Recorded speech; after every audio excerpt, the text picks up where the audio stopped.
അമ്മയെ തല്ലിയാലും രണ്ട് വിഭാഗം ഉണ്ടാവും. ഉണ്ടാവും. അമ്മയെ തല്ലിയത് അവർക്കത് വേണ്ടിയിട്ടാണ് എന്ന് പറയുന്നവരുണ്ട്. അയ്യോ എന്നാലും ഒരു അമ്മേനെ തല്ലിയില്ലോ എന്ന് അതുണ്ടാവും എന്തായാലും. അത് അതിന്റെ വഴിക്കങ്ങ് പോവും. ഒരുപാട് നമ്മൾ മൈൻഡ് ചെയ്യണ്ട. ഓക്കെ ചേച്ചി, മനസ്സിലായി.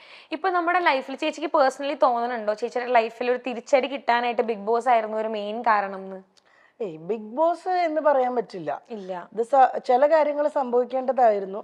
അതിപ്പോ അതിനകത്ത് ഒത്തിരി കാരണങ്ങളുണ്ട്. ഞാൻ മുന്നേ പറഞ്ഞു, ഒരു ഫാമിലി ലൈഫിന്റെ കാര്യമാണല്ലോ ഇപ്പൊ നിങ്ങൾ ചോദിച്ചത്. അത് ഇൻഡയറക്ട്ലി ചോദിച്ചതേ ഉള്ളൂ, മനസ്സിലായി എനിക്ക്. അല്ല മോളെ, അത് രണ്ടുപേരുടെയും ഭാഗത്തു നിന്നുണ്ടാകുന്ന പ്രശ്നങ്ങളും എല്ലാം കൂടെ വരുമ്പോഴാണ് അത് ഒരു വലിയ പ്രശ്നത്തിലേക്ക് പോകുന്നത്. ചിലപ്പോ അത് നമ്മൾ പലരും ഒക്കെ ഇടപെട്ട് അത് സോൾവ് ആയി പോവാറുണ്ട്. ചിലത് അങ്ങനെ ആവാറില്ല. ഈ എരുതിയിൽ എണ്ണ ഒഴിക്കുന്ന പോലെ ചിലപ്പോ അങ്ങ് ആളി കത്തും. പിന്നെ ഒരു സ്റ്റേജ് എത്തുമ്പോഴായിരിക്കും അയ്യോ ഇതൊന്നും വേണ്ടിയിരുന്നില്ല എന്നും തോന്നും. പക്ഷെ അപ്പോഴത്തേക്കും ചിലപ്പോൾ സമയം കഴിഞ്ഞു പോയിട്ടുണ്ടാവും രണ്ടുപേരുടെ ഭാഗത്തു നിന്നും. പക്ഷെ ഞാൻ ഇതിനു മുന്നേ ഈ സെയിം ഇന്റർവ്യൂവിൽ ഞാൻ നിങ്ങളുടെ മൈൽ സ്റ്റോൺ മേക്കേഴ്സിന്റെ തന്നെ ഇന്റർവ്യൂവിൽ ഞാൻ പറഞ്ഞിട്ടുണ്ട്, നമ്മൾ ബ്രേക്കപ്പ് ആവുന്നത് കൊണ്ടോ ഒരാൾ നമ്മുടെ വേർപാടോ അല്ലെങ്കിൽ പിരിയുന്നത് ഇതൊന്നും പ്രശ്നമല്ല. നമുക്ക് പറ്റുന്നില്ലെങ്കിൽ നമുക്ക് വേണ്ടാന്ന് വെക്കാം. പക്ഷെ അതിൽ നിന്ന് നമ്മൾ റിക്കവർ ചെയ്ത് നമ്മൾ മുന്നേക്ക് പോവാൻ പറ്റണം. അവിടെ തന്നെ സ്റ്റക്കായി നിൽക്കുമ്പോഴായി പ്രശ്നം വരുന്നത്. ഇത് നമുക്കിത് പറയാൻ ഭയങ്കര എളുപ്പമാണ്, അനുഭവിക്കുന്നവർക്കാണ് അതിൽ നിന്ന് പുറത്തേക്ക് വരാൻ പാടി. ഇപ്പൊ ഞാനെന്നല്ല, ഞാൻ എല്ലാവരുടെ കാര്യം പറഞ്ഞതാ. പുറത്തേക്ക് ഒന്ന് വന്നാ പിന്നെ നമ്മൾ ഓക്കെയാണ്. പക്ഷെ പുറത്തേക്ക് വരാൻ ടൈം എടുക്കും. ചില ആൾക്കാർ 1 മാസം കൊണ്ട് ഓക്കെ ആവുന്നവരുണ്ട്, ചില ആൾക്കാര് 2 വർഷം 3 വർഷം. പിന്നെ ഞാൻ പറഞ്ഞല്ലോ, പിന്നെ ഈ മെമ്മറീസ് ഒന്നും നമ്മൾക്ക് ഒരിക്കലും മരിക്കാത്തത് കൊണ്ട് ഇടയ്ക്കിടയ്ക്ക് നമ്മളെ വന്നിങ്ങനെ ഹിറ്റ് ചെയ്തുകൊണ്ടിരിക്കും. അതുണ്ടാവും. ശരിക്കും എന്താ പറയുക, ഞാൻ ഇത് ചേച്ചിയുടെ അടുത്ത് ഇപ്പൊ ചോദിക്കാൻ കാരണം എന്ന് വെച്ച് കഴിഞ്ഞാൽ നമ്മുടെ ലൈഫ് ഇസ് ബ്യൂട്ടിഫുൾ എന്ന് പറഞ്ഞിട്ട് മൈൽ സ്റ്റോൺ തന്നെ ഒരു പ്രോഗ്രാം ഉണ്ട്.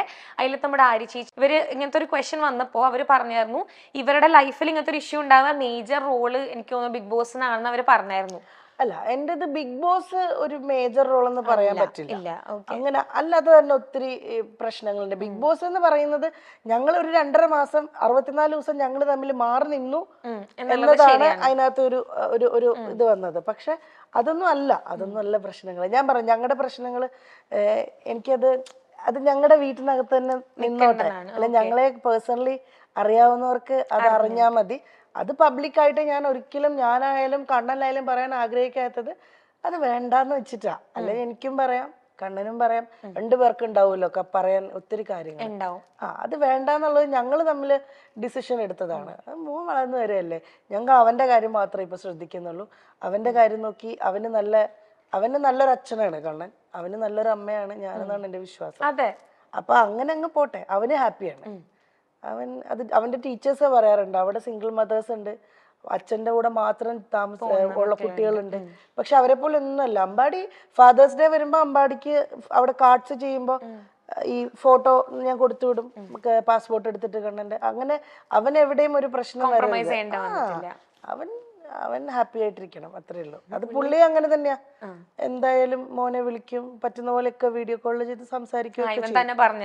അവന് ഫോണുണ്ട്, അവന്റെ ഫോണിൽ വിളിക്കും. ചിലപ്പം ഈ കളിയുടെ കൂടുന്നതുകൊണ്ട് ഫോൺ എടുക്കത്തില്ല, വേഗം കട്ടിയിട്ട് പോകും. അതിപ്പോ എന്റെ അടുത്തുനിന്ന് ഷൂട്ടിങ്ങിന് ആളിവൻ പോയാലും കിട്ടാൻ വലിയ പാടല്ല. അതിനില് വലിയ നടനായി പോകും. ഇവിടുന്ന് പോയാ കഴിഞ്ഞാ ജിജിയമ്മയൊക്കെ കൊണ്ടുപോകുന്നത് എനിക്ക് ഷൂട്ടല്ല എന്തെങ്കിലും തിരക്കുണ്ടെങ്കിൽ. അപ്പത്തേക്കിനും വിളിച്ചാ വരെ പോലില്ല. പിന്നെ ആ ലോകത്തിലാ. പിന്നെ രാത്രിയിലൊക്കെ അമ്മ ഷൂട്ടിങ് ഉറക്കം വരുന്നത് സംഭവമാണ്. ചേച്ചി പോവാറുണ്ട് അവന്റെ കൂടെ? വല്ലപ്പോഴും ഒക്കെ പോവാറുണ്ട്. പക്ഷെ കണ്ടിന്യൂസ് നിക്കത്തില്ല ഞാൻ. കാരണം ഇവനും ഇഷ്ടം ഇവന്റെ ആ സർക്കിളിൽ അങ്ങനെ നിക്കാനാ. ഞാൻ എന്റെ കുറച്ച് റെസ്ട്രിക്ഷൻ വരും. അമ്പാടി ഇവിടെ വാ, അമ്പാടി ഇവിടെ നിൽക്കി, അമ്പാടി ഇവിടെ നിൽക്കി. ഞാനില്ലെങ്കിൽ ജിജിയമ്മയുടെ അടുത്ത് കുറച്ചൊക്കെ നമ്പർ എടുക്കും. പിന്നെ ചെറുതും കൂടെ ആണല്ലോ, അപ്പൊ ഭയങ്കര ഒരു കൺസേൺ കൂടെ കിട്ടും കള്ള നിനക്ക്, അല്ലേ? ഇപ്പൊ ഞാൻ ചേച്ചിയുടെ അടുത്തൊരു ക്വസ്റ്റ്യൻ ചോദിക്കുകയാണെങ്കിൽ, നമ്മുടെ പ്രൊഫഷണൽ ലൈഫിൽ ഭയങ്കരമായിട്ട് ഷൈൻ ചെയ്ത് നിൽക്കുന്ന ഒരാളാ ചേച്ചി, ഭയങ്കരമായിട്ട് എല്ലാവരും നോട്ടീസ് ചെയ്യുന്ന ഒരാളെ ചേച്ചിക്ക് എപ്പോഴെങ്കിലും തോന്നിയിട്ടുണ്ടോ പേഴ്സണൽ ലൈഫിൽ ഒരു ഫെയിലിയർ ആയി പോയി എന്ന് തോന്നുന്നുണ്ടോ? ഇല്ലില്ല, ആ സ്റ്റേജ് കഴിഞ്ഞു മോളെ. ഞാൻ പറഞ്ഞല്ലോ, ഞാൻ പറഞ്ഞില്ലേ നേരത്തെ, എന്ത് പ്രശ്നം വന്നാലും നമ്മൾ അവിടുന്ന് തിരിച്ച് എണീറ്റ് വരിക എന്നുള്ളതാ. അങ്ങനെ തിരിച്ചിപ്പോ ഞാൻ എണീറ്റ് വന്നിട്ടുണ്ട്. പിന്നെ അത് ഫെയിലിയർ ആയിന്ന് തോന്നാൻ ഇപ്പൊ ഫാമിലി ലൈഫ് ഇല്ല എന്ന് പറയുന്ന ഒരു ഹസ്ബൻഡ് വൈഫ് അങ്ങനെ ഒരു റിലേഷൻ ഇല്ല എന്നൊഴിച്ച് എൻ്റെ കൂടെ എനിക്ക് മോനുണ്ട്, എനിക്ക് ഫാമിലി എന്ന് പറയാൻ എനിക്ക് മോനുണ്ട്, എന്നെ അങ്ങനെ സ്നേഹിക്കുന്ന കുറേ സുഹൃത്തുക്കളുണ്ട്, എൻ്റെ കൂടെ കൈപിടിച്ച് നിൽക്കാൻ എന്നെ ഉറപ്പായിട്ടും എൻ്റെ ബന്ധുക്കളൊക്കെ പണ്ടത്തെക്കാളും അവരെല്ലാവരുമായിട്ട് ഞാൻ കുറെ കൂടെ അറ്റാച്ച്ഡ് ആയി. ഇപ്പോൾ ബിഗ് ബോസിന്റെ സമയങ്ങളിലെക്കാളും ഒക്കെ എൻ്റെ ബന്ധുക്കൾ എല്ലാവരുമായിട്ടും വരലുണ്ട്. എനിക്കൊരു ചേട്ടനുണ്ട്, ചേട്ടൻ്റെ പേര് ശരത് എന്നാണ്, ചേട്ടന് വൈഫ് പ്രിയ, അവർക്ക് 2 മക്കളുണ്ട്. ഒക്കെ അവർ വരും. അമ്പാടിക്ക് ഭയങ്കര ജീവനാണ്, ഭയങ്കര ഇഷ്ടമാണ് അവരെ. അപ്പൊ അങ്ങനെ എനിക്ക് ഫാമിലി എന്ന് പറഞ്ഞാൽ എനിക്ക് കുറെ പേരുണ്ട് ഇപ്പോ, സ്വന്തമായിട്ട് ബന്ധുക്കളായിട്ടും സുഹൃത്തുക്കളായിട്ടും എന്നൊക്കെ പറഞ്ഞ്. അപ്പൊ അതിനകത്ത് ഇങ്ങനെ ഒരു സംഭവം ഒഴിച്ചാൽ അപ്പൊ അതെപ്പോഴും നമുക്കുള്ളിലൊരു വിഷമമാണത്. അതൊരിക്കലും അയ്യോ ഞാൻ പരാജയപ്പെട്ടു പോയി, ഞാൻ സക്സസ്ഫുൾ ആണ്. എൻ്റെ മോനെ ഞാൻ സക്സസ്ഫുൾ ആയിട്ട് തന്നെ ഇരിക്കുന്നത്. എൻ്റെ മോനെ ഞാൻ നന്നായിട്ട് എനിക്ക് നോക്കാൻ പറ്റുന്നുണ്ട്, അവൻ്റെ കാര്യങ്ങൾ നോക്കാൻ പറ്റുന്നുണ്ട്, അവൻ ഹാപ്പിയാണ്. ആ രീതിയിൽ ഞാൻ 100% സക്സസ്ഫുൾ ആണ്. ഇൻഡസ്ട്രിയിലും വലിയ കുഴപ്പമില്ല. അതിങ്ങനെ ഇങ്ങനെയാണ് പോയിക്കൊണ്ടിരിക്കുന്നത്. കയറി ഇറങ്ങി അത് ഞാൻ പറഞ്ഞ ഒരു ബ്രേക്ക് ത്രൂ കിട്ടുന്നവരെ നമ്മൾ ക്ഷമിക്കുക, വെയിറ്റ് ചെയ്യാന്നേ ഉള്ളൂ. ആ വെയിറ്റ് ചെയ്യണം, ബാക്കിലോട്ട് പോവാതെ, അത്രേ ഉള്ളൂ. എനിക്ക് ശരിക്കും ചേച്ചി പറയുമ്പോൾ ശരിക്കും ഫീൽ ചെയ്യുന്നുണ്ട്. ഇപ്പൊ ഞാൻ ചേച്ചിയുടെ അടുത്ത് ആ ക്വസ്റ്റ്യൻ ചോദിക്കാനുള്ള കാരണം എന്ന് വെച്ചാൽ കുറെ ഇപ്പൊ സൊസൈറ്റിയിലാണെങ്കിലും കുറെ പേരുടെ വിചാരമുണ്ട് ഇപ്പൊ സെപ്പറേറ്റഡ് ആയി എന്ന് പറഞ്ഞു കഴിഞ്ഞാൽ ദാറ്റ് മീൻസ് ഒക്കെ എന്തൊക്കെയോ തീർന്നു പോയി, അല്ലെങ്കിൽ ലൈഫിന്റെ എന്താണ് ഫുൾ സ്റ്റോപ്പ് ആയി എന്നൊക്കെ. ബട്ട് ചേച്ചിയുടെ അടുത്ത് ആൻസർ കിട്ടാൻ വേണ്ടിയിട്ടാണ് ഞാൻ ശരിക്കും ചോദിച്ചത് കേട്ടോ. അത് എനിക്ക് അങ്ങനെയൊക്കെ തോന്നിച്ചൊരു സമയം ഉണ്ടായിരുന്നു. പക്ഷെ അങ്ങനെയുള്ളവർക്ക് വേണ്ടിയിട്ടാണ് അങ്ങനെ ഒരു പക്ഷെ അതൊന്നുമല്ല. ഇപ്പൊ അമ്പാടി ഉണ്ട്, അമ്പാടിക്ക് ഒത്തിരി കാര്യങ്ങൾ ചെയ്യാനുണ്ട്. എനിക്കിപ്പോ 34 വയസ്സ് കഴിഞ്ഞു, എനിക്ക് ഇനിയും കിടക്കുകയാണ് ഒരുപാട് വർഷങ്ങൾ. നല്ല ഒത്തിരി കാര്യങ്ങൾ ചെയ്യാൻ, ഒത്തിരി സിനിമകൾ ചെയ്യാൻ, അല്ലെങ്കിൽ ഒത്തിരി എന്തെങ്കിലുമൊക്കെ ബിസിനസ് കാര്യങ്ങൾ ചെയ്യാൻ ഒക്കെ ഇനിയും കിടക്കുകയാണ്. നമുക്കൊന്നും ആരും എവിടെയും പരാജയപ്പെട്ടു പോകുന്നില്ല. ദൈവം അനുഗ്രഹിച്ച് നമുക്ക് വേറെ അസുഖങ്ങളോ പ്രശ്നങ്ങളോ ഇല്ല. ലൈഫിൽ ഏറ്റവും വലിയ പ്രശ്നം എന്ന് വെച്ച് കഴിഞ്ഞാൽ ഭയങ്കരമായ രോഗങ്ങൾ പിടിപെടുന്നതാണ്. അതൊന്നും ഇല്ലാത്തടത്തോളം ഞാനും എൻ്റെ ഫാമിലിയും അല്ല ഞാനും ചുറ്റപ്പെടുന്ന ആൾക്കാരെല്ലാവരും ഹാപ്പിയാണ്. രോഗങ്ങൾ ആർക്കും വരാതിരിക്കട്ടെ, അതെ, ഹെൽത്തി ആയിട്ടിരിക്കട്ടെ. ആ രോഗങ്ങൾ വന്നാൽ അത് ക്യൂർ ആവട്ടെ, അല്ലാതെ വലിയ അസുഖങ്ങൾ വരാതിരിക്കട്ടെ. അങ്ങനെയുള്ള ആൾക്കാർ നമ്മുടെ ചുറ്റിനും ഉണ്ട്. അതൊക്കെ വെച്ച് നോക്കുമ്പം ഒത്തിരി ഭാഗ്യം ചെയ്ത ആൾക്കാരാണ് ഞാനും മോനും എൻ്റെ കൂടെ ഉള്ളവരും എല്ലാവരും. അപ്പൊ അതുകൊണ്ട് അങ്ങനെ പരാജയം എന്നൊരു സാധനം, അങ്ങനെ ഒരു തോന്നലില്ല. ഞാൻ നല്ല ഹാപ്പിയാണ്. ഞാൻ ഭയങ്കര സ്ട്രോങ് ആയിട്ടാണ് ഇപ്പൊ ഉള്ളത്. പിന്നെ സംടൈംസ് ചില ദിവസങ്ങൾ നമുക്ക് നല്ലതായിരിക്കും.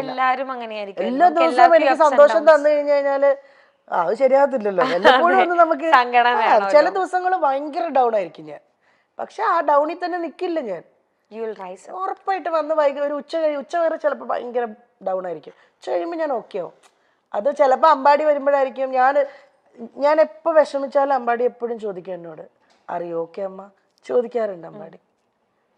അതിലിപ്പോ എനിക്ക് വേറെ ഒന്നുമില്ല. 7 വയസ്സായ എൻ്റെ മോൻ എന്നോട് ഇപ്പൊ ചോദിക്കുന്നെങ്കിൽ എനിക്ക് നല്ല ഉറപ്പാണ് മുന്നോട്ടുള്ള എൻ്റെ യാത്രയിൽ ഇങ്ങനെ എനിക്ക് എപ്പോഴും ഇങ്ങനെ പിടിച്ചോണ്ട് എൻ്റെ കൂടെ നിങ്ങൾ പരസ്പരം അങ്ങോട്ടും ഇങ്ങോട്ടും. അവനോട് ഇപ്പോ ഈ സെക്കൻഡ് വരെ എല്ലാ കാര്യങ്ങളും അവൻ എന്നോട് വന്ന് പറയും, ഞാനും പറയും. നല്ല കുട്ടിയാണ് അമ്പാടി. അത് നോർമൽ ഒരിടത്ത് സ്കൂളിലാണെങ്കിലും ടീച്ചേഴ്സ് ആണെങ്കിലും എല്ലാവരും നല്ലത് മാത്രമേ മോനെ പറ്റി പറയുന്നുള്ളൂ. ഞാനിപ്പോ കുറച്ചു നേരം കണ്ടുള്ളെങ്കിലും ഭയങ്കര മെച്ചോർഡാണ്. അതേ ടൈം അവൻ ഭയങ്കര ഇന്നസെന്റും ആണ്, ഭയങ്കര കുറുമ്പാണ്. പക്ഷെ അതൊക്കെ രസാവണ്ടേ. ചേച്ചി ശരിക്കും ആഗ്രഹിക്കണുണ്ടോ ഇപ്പം കണ്ണേട്ടൻ തിരിച്ചു വന്നായിരുന്നെങ്കിൽ? ഈ പെങ്കൊച്ചിനെ കൊണ്ട് ഞാൻ തോറ്റല്ലോ. ഇത് ശരിക്കും മമ്മിയും കണ്ണേട്ടനാണോ?